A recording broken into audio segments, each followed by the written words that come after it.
Hello and welcome to my very first video. So what I've decided to do is do a reading from a book which is called Writing a Dissertation for Dummies. Now the reason I've chosen this book is because I am in the middle, and by middle I mean nowhere near the middle, of my dissertation. And so I thought it probably will be boring enough for you to fall to sleep to. In fact, I know it would make me fall asleep as well. So, this book is written by Dr. Carrie Winstanley.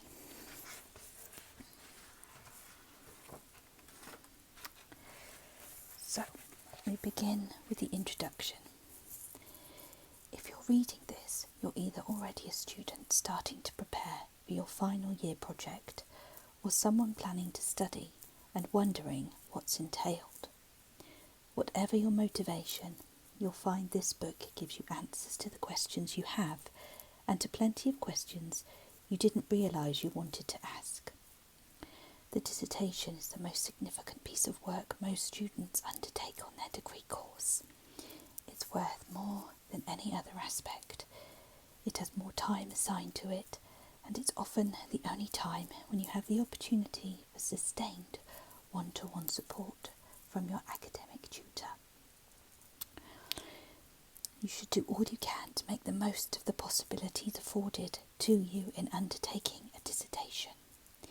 This book helps you to maximise the positive aspects of the experience. You can pick up tips and find out about common pitfalls, as well as having a rich source of help and support for your writing and research. Before you read further, take a moment to consider that congratulations are in order. If you're writing a social science dissertation, you're probably in the third or final year of your degree course. On most degree courses, a dissertation or final year project is obligatory. You can't register for such modules unless you successfully completed previous coursework, essays, exams, presentations, portfolios, and many other requirements. You are already a success story. However, there is still a long way to go. A dissertation is an exciting, challenging, rewarding, and often wonderful experience. Simultaneously, it's also likely to be exhausting, frustrating, time-consuming, and irritating. You need to maximise the positive and minimise the negative, and that's where this book can really help. This book is presented in an accessible way through straightforward writing and a user-friendly format. To make sense of the book, you don't need to read it from start to finish. In fact, you don't even need to read it in order. It's a reference for you to dip into as and when you need advice or help. It covers the usual empirical dissertations with all you'll need about research methods and analysis, but it also helps you if you're planning a library-based theoretical thesis. Each chapter covers the basics you'll need and also provides further details and examples that you can skim over if you're pushed for time. I also flag up points in the book where you can cross-reference to different chapters so that you can read the book thematically with ease. For ease of navigation, I use the following conventions. Italic is used for emphasis to highlight new words and terms which text defines. Bold text is used to indicate keywords in bulleted lists. Monofont is used for internet addresses. Sidebars, the shaded grey boxes you see from time to time, point out information which might come in handy but doesn't qualify as essential reading. If you're undertaking an empirical dissertation, you can skip over the sections that deal with non-empirical work and vice versa. If anything arises where a cross-reference is helpful, I have directed you to it in the text. Here and there I've included anecdotes and examples that are interesting, but not in the least bit essential to your dissertation journey. They're presented in grey shaded boxes, sidebars, and you can leave them out without worrying that you've missed something essential. I wrote this book with social science students in mind. As I was writing this book, I had flashbacks to conversations and supervisions with countless students and colleagues over the years. As I worked on each page, I was thinking about students, just like the ones I've supervised over the years, and just like those I'm working with now, and just like those I'll work with in the future. There's no template for these students. They come from different backgrounds, have varied interests, diverse ideas, unique constellations of skills, their own distinctive approaches to their work. I have made a few basic assumptions about you, though. This book is for you if you are already on a degree course or embarking on one, are committed to completing your dissertation, have already written some essays, are studying some aspects of social science, want to improve your grades. By definition, you have to be pretty on the ball to be doing a degree, usually. This book is for you if you'd like some help getting to grips with what's expected of you. This book has 6 parts, mostly about the process of dissertation, with a few about broader concerns such as social science in general, or your well-being along the way. Here's a summary of each section to help you navigate your way around dissertations for dummies. You need to be clear about which subjects come under the umbrella heading of the social sciences, and you'll also need to be sure that you understand the different types of long essays and research projects that are called dissertations. This first part of the book will help you locate your work within the discipline of social science and set you up on the path to a useful and realistic research question to form the basis of your dissertation. In order to get the most out of this project, you need to be very clear about what exactly is expected. This part of the book will help you prepare effectively and will save you time and grief once the project is underway. Planning thoroughly means you'll be more organised and won't miss anything vital. This section also gives you strategies for reading and taking notes.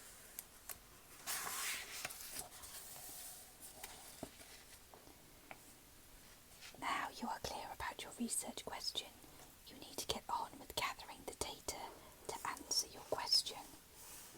This part of the book helps you to get to grips with actually starting to write up your notes. It will also help you gather the required data now that you have a clearer focus and you know what you're looking for, both in libraries and through collecting your own experimental data. It also helps you keep an overview of the dissertation process as a whole. Your data is collected and analysed, or your arguments are delineated and your references are stacking up nicely. This part helps you get the piles of ideas to a clear set of arguments, rounded off with a strong conclusion, all fully referenced and neatly presented. There is a glimmer of light at the end of the dissertation tunnel. Writing a dissertation is an endurance test. You will need stamina to sustain your interest and determination. Giving some attention to your work habits and to your lifestyle will pay dividends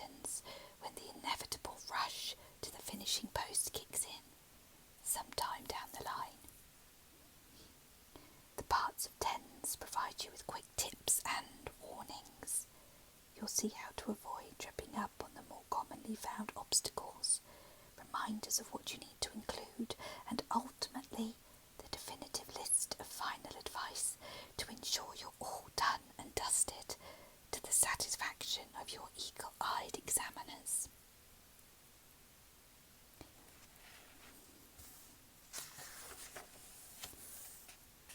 Part 1. Understanding what a dissertation is. And there's a picture here with the supervisor and the student with all the information. This looks very familiar. I wonder if you could spare a minute to look over my dissertation and just check I've not done too much. Sorting out the basics of a dissertation. Chances are you've picked up this book because you're embarking on a dissertation or a similar final year project. This implies that you've successfully completed previous essays and exams, and probably even presentations and portfolios as well. So you're already a successful student, and this book will help you build on your strengths whilst identifying ways to improve how you study. If you're still quite far off from getting to your final year, thinking about it now is a great start. Thorough preparation is going to help you succeed. A dissertation is just an important sounding name for a long essay based on your own research. Writing a dissertation is an exciting, challenging, rewarding, and often wonderful experience. At the same time, it can be exhausting, time-consuming, frustrating, and exasperating. Take heart. In this book, I set out to tell you the ins and outs of writing a dissertation and give you all the help you need to make sure your dissertation is a success. What is social science exactly?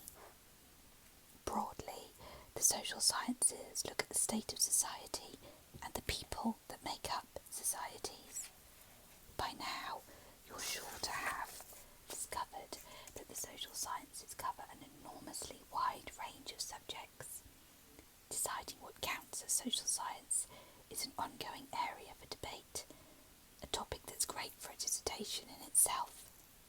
For clarity, in this book, I'm going to rely on the Economic and Social Research Council definition of social sciences. The ESRC is the main government funding council for research in social science in England and Wales, and so their ideas have currency. In the section pinpointing your field of study later in the chapter, you can find a description of each of the areas the ESRC considers makes up the social sciences.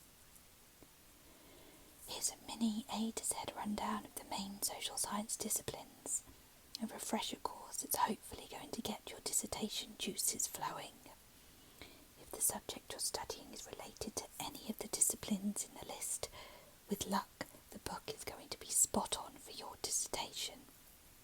Throughout this book, I use examples from the more commonly studied social science subjects, such as education and sociology, but the ideas apply equally to other sub-disciplines of the social sciences, like social linguistics, journalism, international relations, criminology, and gender studies.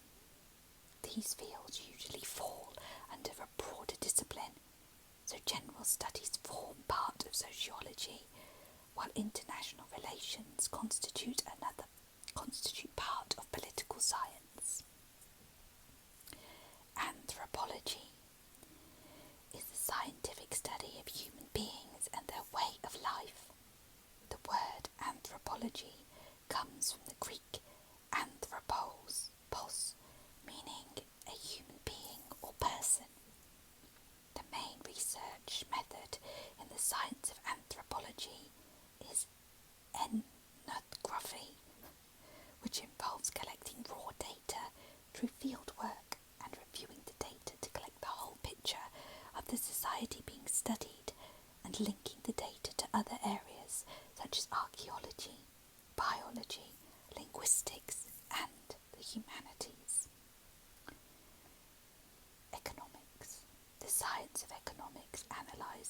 describes how wealth is produced, distributed and consumed. Economists use current thinking backed up by data to find ways of balancing people's economic needs with the way the needs are going to be financed. The word economics comes from the Greek word oikos, meaning family or household, and nomos, meaning custom or law. Generally, economics is split into two branches: the study of individual households, companies, industries, and commodities, and the study of economics on a large scale, such as national income and international trade. Over the last 20 years, the methods and reasoning underpinning economics are being applied to other social issues. For example, how the economic principles of cause and effect, which tries to explain how the economy is affecting people's behaviour in areas such as businesses, families and relationships. Economics also takes in green economics, Marxist ideas, socialism, globalism, institutional economics, and economic sociology. Despite the many different areas that economics embraces, the science is above all concerned with getting value for money by way of human effort or labour.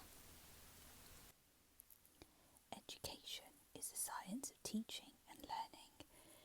Educational science covers both theoretical and applied research and draws on a multitude of disciplines, as well as taking into account other factors affecting learning: emotional, social, psychological, philosophical, historical, and the physical setting. Hailing from the Latin verb educare, to educate meaning to draw out, education concerns acquiring knowledge and skills and nurturing talents, potential abilities to give the individual the opportunity of leading a full life and making a positive contribution to society. Much educational research is linked to schooling and the development of children and adolescents. But education isn't just confined to these areas. Educationalists claim that pre-birth experiences affect education and educational opportunity, and studies include a cradle-to-the-grave approach. Informal education through leisure activities is also getting more attention, and educational practice, such as testing and examinations, are continually being questioned, evaluated and explored. Geography, human.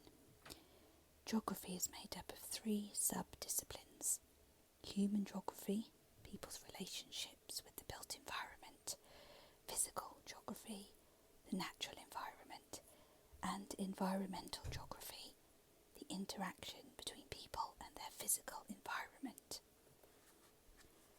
Practical applications of geography include urban planning, transportation and studying the built environment. Geographers use a range of data, including aerial photography and statistics in their research. Some geographers consider geography as a pure science, which is why you find that physical geography is separated from human geography in some universes. History. History is more often thought of as being part of the humanities than of the social sciences. In the UK, history research is funded by the Arts and Humanities Research Council. The study of history particularly focuses on both continuity and change, and mostly considers the development of humanity as continuous, providing a narrative of past events.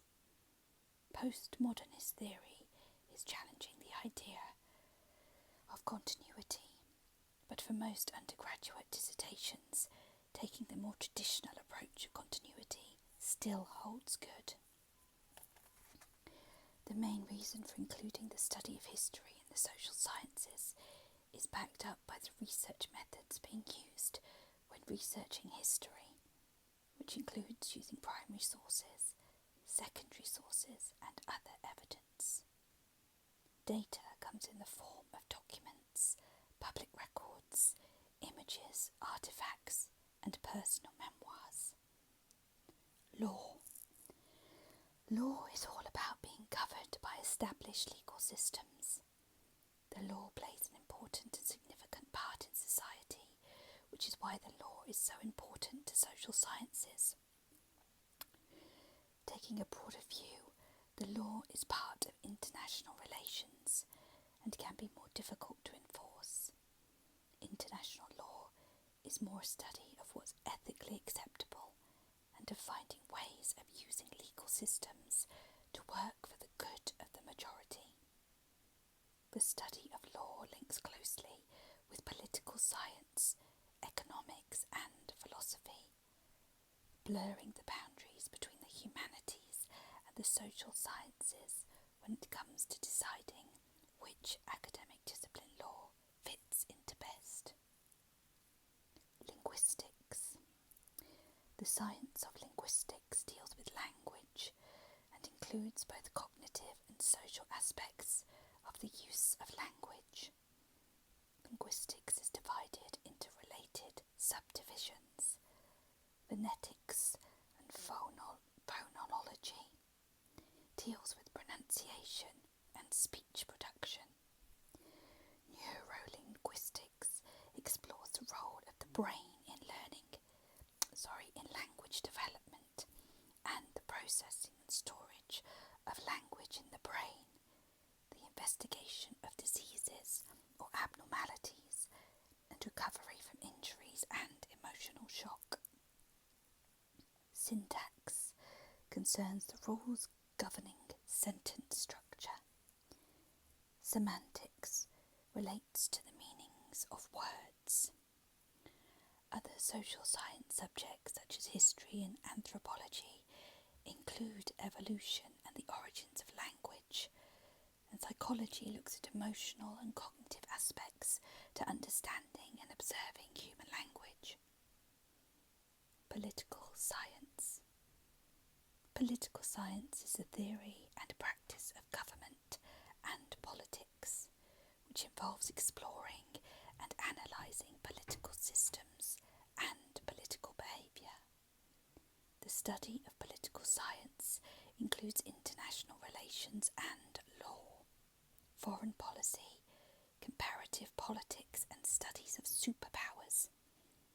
At national levels, political science includes civics, the notion of participation and democracy, political development, public administration and law, justice and public policy.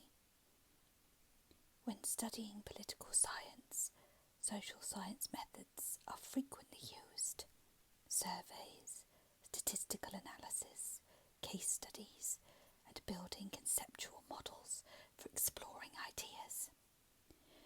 Primary sources, historical documents, official records, are used, as well as secondary sources like journal articles and government data.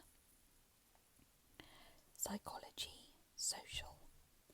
Psychology is the study of the mind and human behaviour, and is both a research and an applied discipline. Having knowledge of how people behave is used when treating mental illness and helping people cope with problems occurring in their daily lives. Close links exist between psychology and other fields such as neuroscience, biology and sociology, and specialisms including social psychology, neuropsychology, clinical psychology, and educational psychology. Sociology. Sociologists study the origin, development, structure, and functioning of society, and are interested in how society is organised, both on a micro and macro levels. Sociology is a relatively new academic discipline, only reaching back to the early 19th century. Since then, researchers and commentators have created a body of social theory and apply social science research methods to the discipline. Sociology has specialist areas such as criminology, the study of deviant and criminal behaviour, demography, population studies, gender and race studies, and issues to do with socio-economic status. Sociology provides information about patterns of behaviour across society, influencing policy making. Social work. Social workers are involved in the public sector, supporting individuals and families, communities and groups, and helping people to deal with their social problems. The aim of social work is to make sure that social justice is being applied and to improve the lives of those people less able to make their needs and wishes known. Social workers are committed to enhancing the quality of life for all members of society by applying social theory and research findings to the everyday lives of people at every level of society. All aspects of social science are included in social work. Social workers build up specialist knowledge from evidence they've collected using social science research methods, such as collecting empirical data through surveys, studying individuals through case studies, and using qualitative information. Other areas of social science. There may also be other areas of the social sciences that you may like to think about. Media studies involves the analysis of images, sounds, and text you get via the media, TV, radio, newspapers, and so on. Developmental studies is about the developing world. Information science looks at systems and methods of storing and retrieving information. Sociobiology attempts to prove that social behaviour has a genetic basis, influencing human development. Pinpointing your field of study. If you didn't come across the subject you're studying in the A to Z list, a useful source for finding your subject is the ESRC website, which describes social science in a way that you may find more helpful than a listing of subjects. Social science is a wide-ranging discipline. For example, the kinds of jobs that social science students go on to do include teaching, policing, business, social work, healthcare, local government, urban planning, and many more. Seeing what makes social science a distinct discipline. Although the social sciences include so many different disciplines, what they all have in common is that they address the concerns of society and of people. As a result, many of the disciplines adopt similar theories and research methods. The overlap of disciplines can be subtle or overt. Your reading and your degree course has likely been helping you make sense of the many subject areas in the social sciences and the theories and research methods that are being used. In Table 1.1, you can see a tiny sample of the kinds of social science questions you may meet, but which are frequently presented in different forms. I've also noted some of the related theoretical standpoints and a brief summary of the research methods. You can see that there. So we have question, what is knowledge? The theory is a positive theory. Summary is pursuing scientific method, reveals all true knowledge. In the question, how is power constructed? Theory, conflict theory, summary, change and order arise from social groups versus individuals struggling to maximise power. Question, what is society? theory is cultural pluralism, multiculturalism. The summary, coexistence of different cultures within the same area. Question, how can we decide what is the right course of action? The theory is utilitarianism. Summary, decisions based on what is best for the